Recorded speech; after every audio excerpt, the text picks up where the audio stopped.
अधिक जांभया आरोग्यासाठी धोक्याची घंटा हे तुम्हाला माहिती आहे का?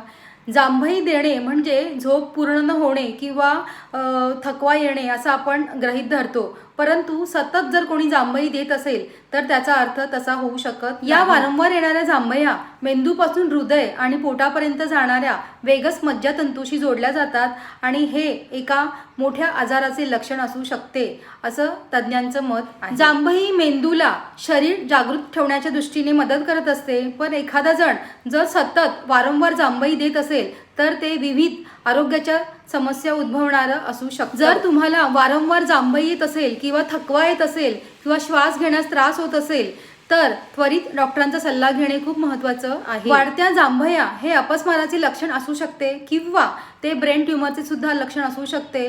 जर आपली झोप पूर्ण झाली नाही तर मानसिक ताण येतो आणि त्यामुळे सुद्धा जांभई येते। म्हणून शरीराची हालचाल होणे किंवा शारीरिक व्यायाम करणे खूप गरजेचे आहे। रक्तातील ऑक्सिजन वाहतुकीसाठी लोहाची गरज असते आणि जर लोहाची पातळी कमी झाली तरी सुद्धा जांभया येतात आणि म्हणून लोहयुक्त पदार्थ खाणे खूप गरजेचं आहे। कारण लोहाची पातळी कमी झाली की ऑक्सिजनचा पुरवठा हा पेशींपर्यंत पोहोचत नाही आणि त्यामुळे सुद्धा जांभईपासून होणारे ब्रेन ट्यूमर किंवा अपस्मार किंवा हृदयरोग किंवा पोटाचे विकार टाळण्यासाठी नियमित झोप घ्या आणि आहारामध्ये बेरी, सफरचंद, पालक आणि आयर्न मिळतील असा आहार नक्की घ्या।